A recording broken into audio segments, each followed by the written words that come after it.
Les femmes ne sont fidèles qu'à leurs émotions. Nous, les femmes, sommes des créatures émotionnelles. Mais si une femme n'est qu'émotionnelle, alors il y a de fortes chances que son partenaire finisse en fait ses jours avec une girouette. Et vous imaginez donc un homme suffisamment mature, ou alors qui a dû se forcer à l'être au vu des responsabilités qui lui sont tombées dessus. Vous imaginez un petit peu la douleur qu'une trahison pareille en fait a pu lui occasionner. Non mais tu m'étonnes qu'il se soit effondré. Mais qu'est-ce qu'il vous promettait cet homme, le célibataire? Vous alliez vivre avec lui? Vous vouliez former une famille recomposée? Alors lui, il avait pas d'enfant et il était censé être célibataire et on avait du coup, j'avais dit par contre, je quitte le père de mes filles et j'ai dit je viendrai pas dans ton secteur à toi. La seule condition, c'est qu'on reste proche. Je le quitte, c'est déjà voilà, mais on reste ici quoi. Elles avaient quel âge vos filles à ce moment-là? Du coup, 3 ans et 1 an. 2 ans et demi. Ouais, 2 ans et demi et 1 an. Entre-temps, j'ai appris qu'il était en couple, finalement. En fait, c'est ça le pire. Au bout de 2 mois de relation, j'avais déjà quitté le père de mes filles et un soir au téléphone, j'étais au téléphone avec lui et j'entends une voix féminine.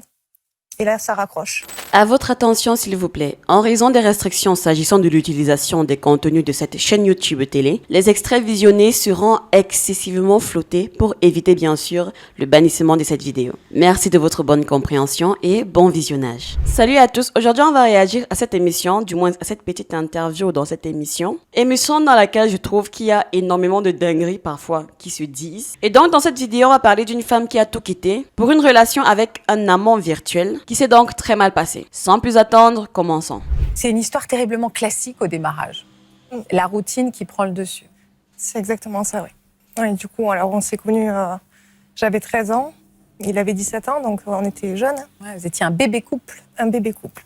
Et rapidement, la vie d'adulte, parce que j'avais 15 ans et demi, 16 ans quand on a pris le premier appartement. Attendez, pardon? Même pas 30 secondes de vidéo? Je sais qu'il y a des parents parmi nous, donc parmi les abonnés, qui peuvent déjà avoir des enfants en début d'adolescence. S'il vous plaît, j'aimerais comprendre. Vous laisseriez votre fille s'installer à 15 ans avec un garçon de 4 ans de plus qu'elle? Bon, non, attendez, je diminue un petit peu la difficulté. Est-ce que vous laisseriez votre fille de 15 ans s'installer seule tout court? Genre, vous lui dites, voilà, ça y est, tu es grande pour voler de tes propres ailes? Ou alors, c'est quoi le topo en fait? Parce que à 15 ans, en fait, c'est qui va payer le loyer? Son copain de 19 ans? À 19 ans, tu fais quoi comme métier pour pouvoir payer un loyer? Non, mais je pose sincèrement la question. Ou alors, c'est juste moi qui suis, je sais pas, trop conservatrice, trop vieille école. Dans tous les cas, dites-moi ça en commentaire, on continue. Donc, un envol assez tôt. Puis rapidement, première grossesse, mais c'était chouette. Puis ma première aînée grande préma, donc à 6 mois de grossesse. J'avais 19 ans, j'allais avoir 20 ans, on était jeunes, quoi. C'est difficile comme début d'histoire d'amour à deux. Hein. Tu m'étonnes que ce soit un début de relation dur, je dirais même difficile et inutilement compliqué. Ils ont décidé de vivre la vie en mode hardcore ultime alors qu'ils n'avaient même pas encore franchi la maturité d'esprit pour en fait s'engager dans des projets pareils. Ils n'avaient même pas encore franchi l'âge minimum requis pour s'engager dans ce genre de chantier en fait. Non mais attendez, soyons sérieux 2 secondes. C'est quoi cette précipitation? Pourquoi en fait cette précipitation? Et une fois de plus, où sont les parents dans toute cette histoire? Sont-ils spectateurs? Sont-ils d'accord avec tout ce qui se passe? Nous sommes à peine à 36 secondes de vidéo et j'ai déjà tellement à dire. Je sens que la suite va être compliquée. Ouais, c'est pas évident. La famille était éloignée en plus et du coup on était seuls. Mais on a été super forts à ce moment-là, on l'a bien géré. Et bah, tout s'explique. Elle vivait, ou du moins c'est ils vivaient loin de leurs parents. Mais quand même, qui loue des appartements à des enfants? Soyons sérieux. Vraiment bien, même les psychologues à l'hôpital, on était entourés. Nous disaient pour un jeune couple, vous êtes solide. Et puis 8 mois après, je tombais enceinte de la deuxième. Surprise là, mais du coup tout s'est très bien passé. Et après c'est vrai que le travail pour lui, moi maman au foyer, du coup la grande nécessité quand même beaucoup de rendez-vous tout ça. Et on s'est perdu, manque d'attention, manque de communication. Vous portiez plus le même regard l'un sur l'autre? On s'aimait, mais c'était plus la fusion là, ouais, c'était Je vais vraiment essayer de pas être méchante à chaque fois que je prendrai la parole. Ok, le background, il a été compliqué. Ils n'ont peut-être pas eu la vie facile dans leur jeunesse. Cependant, ça ne devrait pas être une justification pour avoir fait d'aussi mauvais choix quand ils étaient jeunes. J'imagine qu'ils ont dû se dire que ok, vivre ensemble fera en sorte qu'ils puissent prendre soin de l'autre, ça permettra à son mec de prendre soin d'elle, etc. Soit, mais à un moment donné, il faut voir la vérité en face. Ce sont des enfants. Ils n'ont encore rien vécu émotionnellement parlant, rien vécu de concret relationnellement parlant. Et ils ont décidé en fait de se vautrer dans une situation pareille alors qu'ils ne savaient rien de la vie. Non mais tu m'étonnes qu'après 3-4 ans, la flamme ou alors l'étincelle, la fougue, la passion comme elle le dit, disparaissent. Quoi de plus normal? C'est des amours de jeunesse et excusez-moi mais rares sont les amours de jeunesse en fait qui sont conclus. Parce que justement on est jeune, on ne sait pas vraiment ce qu'on veut, on ne sait pas vraiment ce qu'on fait. On est un petit peu perdu, on essaye d'y voir clair mais en vrai de vrai, on marche à tâtons. On avance vraiment à l'aveuglette mais eux, ils ont dû avancer à l'aveugle et s'engager en même temps. Alors que ce n'est pas possible, c'est un mauvais combo de départ. Certes, c'est un choix de survie qu'ils ont eu à faire, n'empêche c'était un très mauvais choix. Ensuite, il est d'autant plus mauvais parce qu'une femme, une jeune femme qui n'est pas encore mature, qui ne sait pas encore ce qu'elle veut, ce qu'elle désire dans une relation, ça ne peut que mal se terminer. Tout nous laisse nous comprendre que ça va mal se terminer. La preuve, elle est sur ce plateau télé pour en parler, pour le raconter à quel point en fait ça s'est mal terminé. Donc je suis désolée, mais elle ne peut pas venir nous dire en fait que ouais, il n'y avait plus le même regard vis-à-vis de l'autre, etc. Ils ont fait une succession de choix catastrophiques qui va en fait engendrer toutes les catastrophes qui vont suivre par la suite. Et parce que c'est le premier amour, quoi. Je l'aime toujours. Alors, je suis pas amoureuse de lui, mais c'est le père de mes filles. Mais vous l'aimiez encore comme une amoureuse ou plutôt comme un frère, un meilleur ami? Ouais, plutôt un meilleur ami, je pense, parce que sinon, la suite ne serait pas arrivée comme ça. Tu fais 2 enfants avec ton meilleur ami. Ensemble, vous aviez encore des relations intimes? Pardon de cette question, mais c'est vrai que ça se pose là. Oui, alors c'était un petit peu automatique, c'était plus la folie, la fusion comme au début. Alors là, désolée, vraiment, je sais que je ne fais que vous couper toutes les 30 secondes, mais parce qu'il y a tellement à dire, et moi, il y a un terme qu'elle ne fait que dire, qu'elle ne fait que prononcer, qui moi m'énerve. Elle parle de passion, et ça me donne déjà en fait un avant-goût, ça me montre déjà en fait l'état d'esprit dans lequel elle est, parce que visiblement, vu qu'elle utilise le terme jusqu'à présent, ça veut dire qu'elle est encore dans cet état d'esprit-là. Ça me fait juste comprendre qu'elle a idéalisé les relations, idéalisé la vie de couple, le fait de vivre ensemble comme étant juste une espèce de conte de fées, une espèce de moment magique à l'infini, alors que ce n'est pas possible. D'autant plus la situation dans laquelle ils étaient. Tout était prématuré dans leur vie. Ils devaient se battre pour joindre les deux bouts. Alors chaque fois qu'elle emploie le terme fusion, moi ça me fait juste doucement rire, mais pas des rires de joie en fait. Ils se sont pleinement jetés tous les deux dans cette espèce de précipitation, dans cette espèce de programme. En fait, c'était même pas un programme, c'était un semblant de programme vu que tout s'est fait à la va-vite. Ils se sont jetés dans ça et la façon dont elle en parle nous fait comprendre en fait que par les mots qu'elle emploie, qu'elle a juste été déçue de la relation dans laquelle elle était. Elle avait des attentes, elle avait des rêves, une vision fantasmée de ce que voulait dire s'engager et vivre à deux. Et donc, elle ne peut s'empêcher en fait de parler de fusion. Moi, je trouve ça injuste. Alors oui, ce n'est que le début de l'injustice, vous me direz, mais je ne peux juste pas ne pas le souligner. Elle était dans son fantasme et elle a été déçue que ce qu'elle a idéalisé ne soit finalement pas réel, ne soit finalement pas arrivé. J'espère qu'elle aura au moins la maturité d'esprit de reconnaître que ce n'était pas la faute de son partenaire s'il n'y avait pas cette fusion au bout d'un moment. Elle pense que les gens qui font 50 ans de mariage, il y avait la fusion jusqu'au dernier moment. Eh ben non. Mais il y avait plein d'autres choses à côté qui faisaient en sorte que le couple reste solide. Si vous ne bâtissez votre relation que sur quelque chose d'aussi léger, excusez-moi, que l'amour, vous n'irez pas bien loin parce que c'est quand l'amour s'arrête que l'on voit en fait jusqu'où vous étiez prêt à vous dévouer pour la personne avec qui vous êtes. Parce que c'est ça, il faut mettre plusieurs autres bases en dehors de l'amour pour que le couple soit en fait solide. L'amour ne peut pas tout faire et ça, elle n'était visiblement pas au courant. Et vous l'êtes pas dit? Vous avez pas. Lui, c'est pas le roi de la communication quand même. Donc là-dessus, c'était le point où on parlait pas trop. Enfin, si on parlait, mais de banalité, pas des choses importantes. Et il y a eu un moment où moi j'en avais conscience et j'avais besoin de. Je lui en ai parlé, je lui ai dit, tu me regardes pas assez. Enfin, je l'ai exprimé à un moment donné. J'avais fait un petit test, je m'étais maquillée qu'un œil. Il l'a pas vu. Et ça, c'était quelques mois avant du coup. Avant la suite. Donc, il n'y avait pas de dispute. En 9 ans, on s'est disputé 3 fois, lui et moi. Bon, là, on n'a qu'une seule version de l'histoire. Elle se plaint du manque de communication de son mec. Et moi, il y a quelque chose que j'ai compris dans la plupart des couples. C'est vraiment une observation assez générale. Parce que oui, forcément, il y aura d'autres personnes qui auront des particularités et autres. Mais dans un couple, la communication n'est pas universelle. J'entends souvent les gens dire que ouais, tu communiques pas et tout. Mais est-ce qu'en fait, tu t'es renseigné sur la méthode de communication de ton partenaire avant de conclure que ce dernier ne communique pas? Parce que nous, les hommes et les femmes, vraiment, ne communiquons pas de la même façon. Si vous ne savez pas comment fonctionne votre mec et vice-versa même pour vous, messieurs, si vous ne savez pas comment fonctionne votre copine, votre femme, il y aura énormément de tensions inutiles en fait qui vont se créer au sein de la relation. Il faut se renseigner pour savoir comment est-ce que son ou sa partenaire communique et pour ça, vous devez apprendre à écouter. Est-ce que ce qu'il aime, c'est les conversations directes? Est-ce qu'il aimerait que tu mettes le sujet sur la table progressivement, que tu fasses ceci, que tu fasses X, Y, Z? En fait, il y a des prérequis à connaître. Moi, je ne connais pas son mec. donc je ne peux pas lui donner des conseils ici. Mais en 9 ans de relation, comme elle l'a dit quand même, j'estime que tu devrais connaître un minima ton partenaire et que tu devrais connaître ce qu'il faut en fait pour qu'il s'ouvre, pour qu'il discute, pour que vous discutiez. Voilà. C'est vrai que vous, comme vous le dites, il y avait toute la place pour quelqu'un d'autre. Comment vous l'avez rencontré? Du coup, on avait l'habitude de jouer à un jeu vidéo. Avec lui, avec votre conjoint? Oui, on jouait ensemble, on jouait en ligne, des fois je jouais seule, voilà. Et un jour, j'ai reçu un message sur ce jeu, « Salut, ça va ?» d'un autre joueur. J'ai répondu, mais vraiment de manière automatique. Oui, sans arrière-pensée. Et rapidement, cette personne m'a écrit des banalités. « T'as quel âge ?» Je dis « Je suis maman de 2 filles, je suis en couple. » Il m'a dit « Bon, moi, je suis célibataire. » Ok, et puis finalement, il m'a dit « Tu peux installer l'application pour qu'on communique sur le téléphone ?» Donc je dis oui. Et en fait, très rapidement, on s'est mis à se parler tout le temps. Il vous plaisait? Alors au début, pas forcément physiquement sur les premiers échanges photos, mais il a fait attention à moi de suite. Il a eu les bons mots. J'étais belle, j'étais désirée. Il vous a vu, quoi. Ouais. Elle était dans un couple, tout n'était pas rose, mais ils se sont battus pendant 9 ans pour que le bateau ne chavire pas, pour que le radeau tienne. Parce que c'est ça en fait, ça m'avait l'air très approximatif comme début de relation, très approximatif comme début de vie relationnelle. Mais ils se sont battus pendant 9 ans, et en 9 ans, elle n'a visiblement pas grandi émotionnellement. Elle n'a pas maturé. En effet, 22 ans, maman de 2 enfants, c'est sûr, c'est rare, c'est pas courant. Et donc, à 22 ans, je peux tout à fait comprendre qu'elle a en fait la sensation de ne pas avoir, de ne pas avoir vécu sa vie, de ne pas avoir profité de sa jeunesse. Parce que déjà, elle n'a connu qu'un seul homme. Elle est face à un autre homme qui provoque 1001 émotions. Probablement la fameuse fougue, la fameuse passion, fusion qu'elle recherchait dans son couple. Et donc, ce nouveau prétendant dans sa vie le lui a apporté. Et c'est donc cette instabilité émotionnelle dont elle a fait preuve et ce chamboulement occasionné par le fait de se faire draguer activement par un inconnu qui ont en fait occasionné le drame qui va suivre. Du moins, ça, c'est ma lecture des faits. Et vous avez commencé à entretenir des liens quotidiens? Oui, très vite. Je dirais au bout d'une semaine ou 2 semaines, on se parlait déjà tous les jours.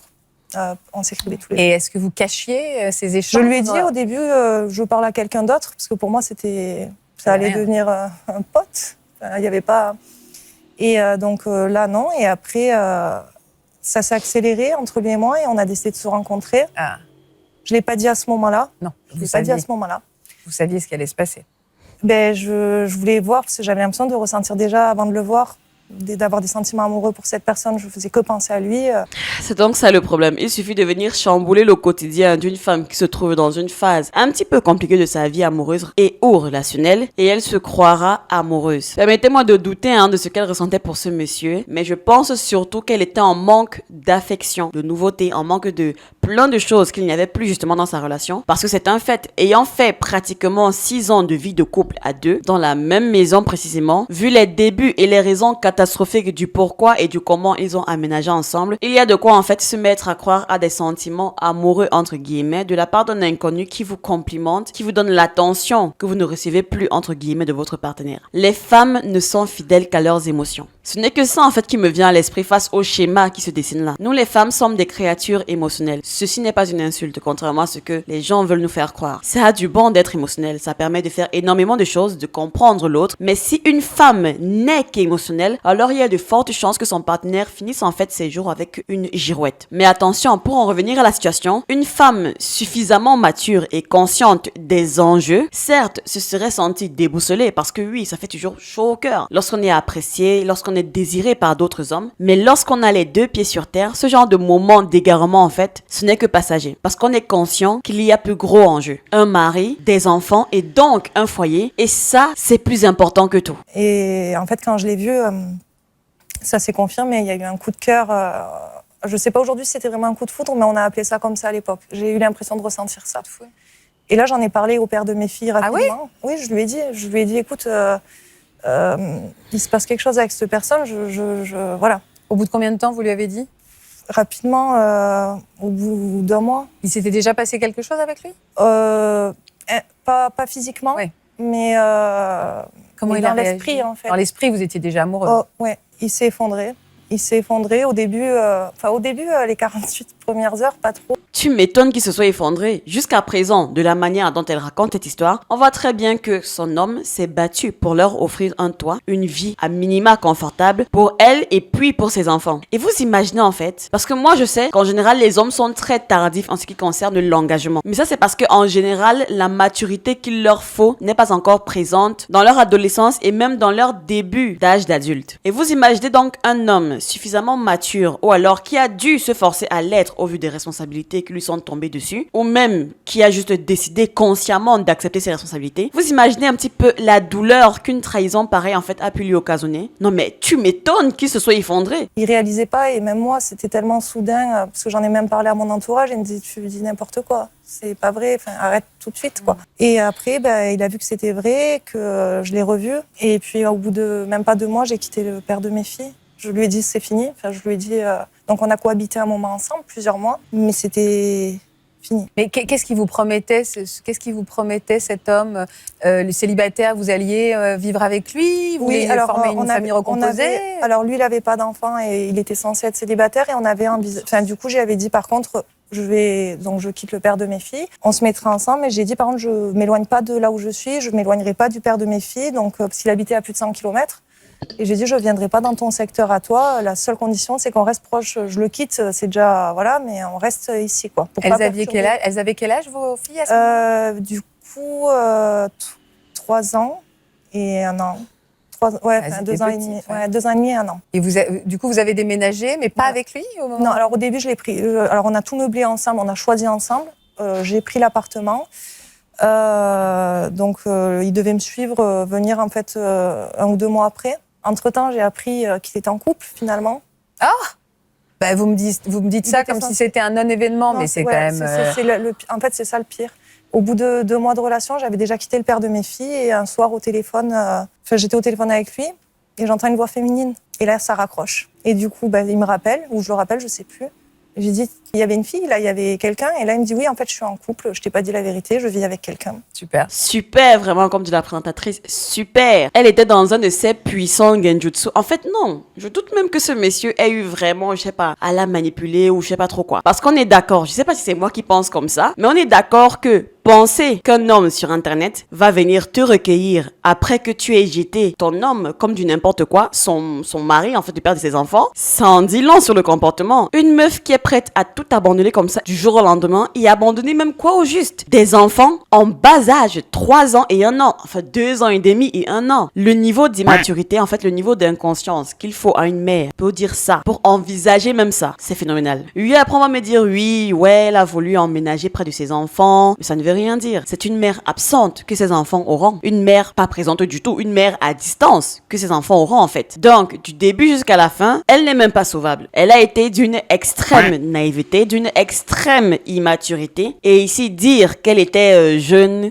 qu'elle ne savait pas ce qu'elle faisait, c'est en fait lui chercher des excuses. Une immaturité pareille, à un moment donné, après 9 ans de relation et de vie à deux, comment tu peux rester immature comme ça? C'est quand même 9 ans. Il y a des situations dans la vie qui nous forcent à grandir. Et cette situation aurait dû la forcer à grandir, mais visiblement non. Elle n'en a eu que faire, elle voulait revivre la fougue, la passion, la fusion, comme elle ne fait que le dire depuis le début. Quelle a donc été sa déception? Donc là, c'est l'effondrement, mais j'étais pas encore partie, j'avais pas encore déménagé. J'avais quitté, informé le père de mes filles. Dans mon esprit, j'étais en train de partir, mais c'était pas fait.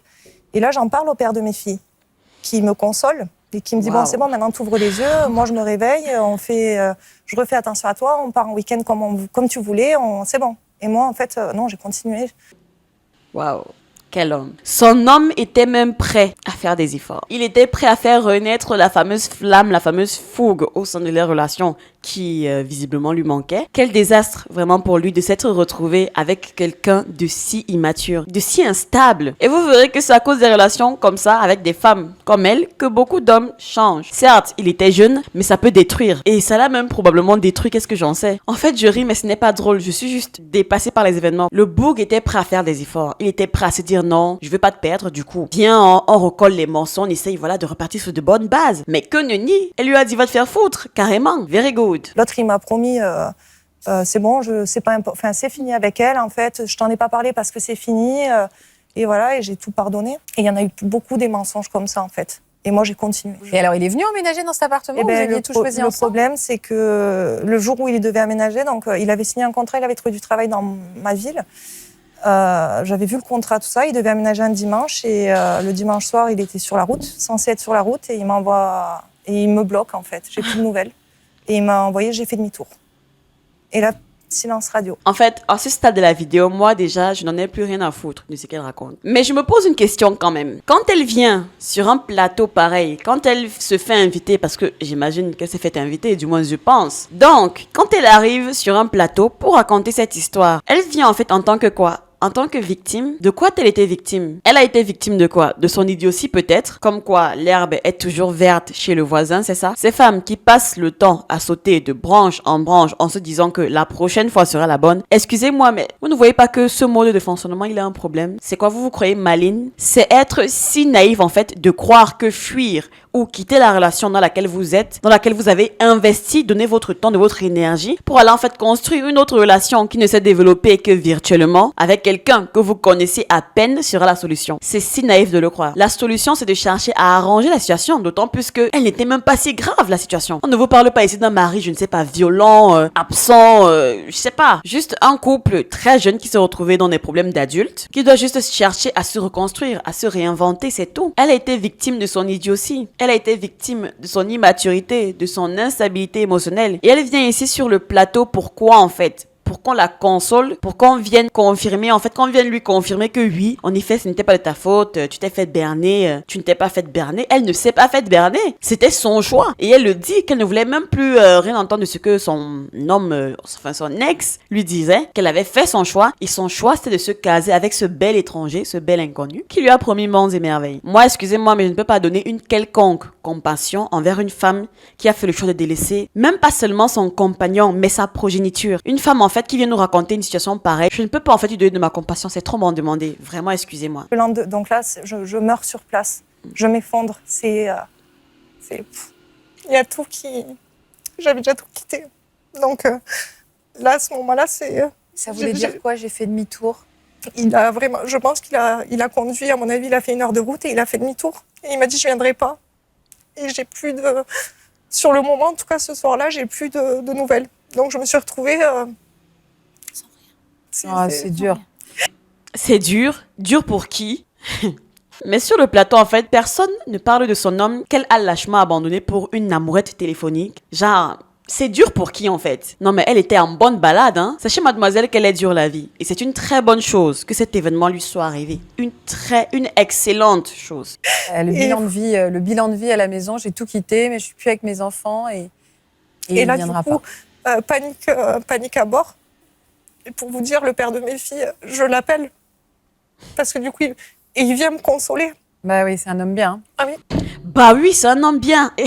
Cette présentatrice, je crois qu'elle-même là, elle a un problème. Bah oui, c'est un homme bien, vraiment. Trop bien même pour venir consoler une femme qui l'a abandonnée. Il vient la consoler alors qu'un nouveau message de la part de cet inconnu peut à nouveau tout refaire basculer. Mais de toute façon, je le comprends, du moins c'est quand même compréhensible. C'est quand même la femme pour laquelle il s'est battu pendant 9 ans de sa vie. Il l'a certainement profondément aimée, mais il a juste préféré la laisser partir et j'espère qu'il ne va pas la reprendre parce que là, elle a déjà fait son choix. Elle a pris sa décision. Et après un tel événement, ce serait trop lui demander vraiment à cet homme de la réaccepter dans sa vie. C'est une grenade, c'est une femme bombe. On ne sait pas quand elle va exploser. Il vient me consoler, il me dit malheureusement je peux rien faire pour toi, mais il est quand même venu quoi.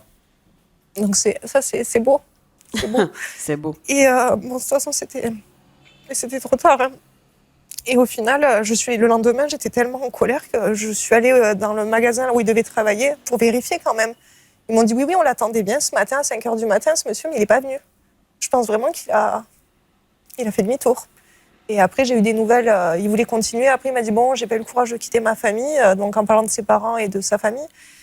Mais elle, je l'ai vraiment quittée. Du coup, là, je suis repartie chez mes parents, mais on continue. Et moi, là, c'était bon. Je disais non, on continue pas, non, c'est fini. Vous avez eu la force de caractère de dire c'était force fini. de caractère. Franchement, c'est parce que j'avais 2 enfants et qu'il fallait, parce que c'est ce que j'expliquais Il y a la douleur quand on dit ça me brise le cœur. Mais là, ça fait mal, vraiment, je tenais plus debout. Après combien de temps qu'elle vient penser à ses 2 enfants? En tout cas, c'est très bien que ça fasse mal, vraiment, c'est très très bien. Il y a certaines personnes qui n'apprennent que par la douleur. Là, elle dit qu'elle a mal alors qu'elle a à peine vécu quelques mois de relation fictive avec cet homme. Imaginez donc la douleur de celui qui a vécu 9 ans de relation, oui, qui a dû perdre sa compagne et donc la mère de ses enfants pour une amourette téléphonique. Bref, je préfère mettre fin au massacre et arrêter la vidéo ici parce que vraiment, la tension, elle commence à monter. Elle a fait un choix sans réfléchir aux conséquences, sans s'assurer que ce qu'elle vivait était réel et donc elle n'a qu'à assumer les conséquences. C'est pas ici qu'elle va venir pleurer. Je sais pas c'est quoi elle espère en fait en venant pleurer ici sur un plateau de télé. C'est quoi l'objectif de faire le témoignage? Pour que le mec qui l'a abandonné se dise ouais, oh mon Dieu, j'ai abandonné une très bonne femme. Non, t'es pas une bonne femme. Et qu'est-ce qui ne nous dit pas en fait que quand elle allait se mettre avec ce bel inconnu d'internet et que voilà, après aussi 2-3 ans et puis la passion elle va disparaître, la fougue elle va aussi s'en aller, etc. Qu'est-ce qui ne nous prouve pas que encore une fois elle va tomber sur un autre bel inconnu qui va aussi encore à nouveau rallumer cette flamme qui s'était éteinte dans sa relation. À un moment donné, c'est une bonne chose que ça lui soit arrivé. J'espère au moins que ça lui aura fait réfléchir, grandi après avoir vécu cela. J'espère en tout cas que ça l'a fait grandir, sinon c'est une cause perdue. J'attends donc vos avis en commentaire. N'oubliez pas de liker, de vous abonner à la chaîne. On se rapproche bientôt des 25 000 abonnés. Donc allez-y, n'attendez plus, c'est totalement gratuit et en plus ça me fait super plaisir. Pensez également à aller me suivre sur Instagram. C'est désormais là-bas que je poste mes actualités. On se dit donc à bientôt dans une prochaine vidéo. Ciao!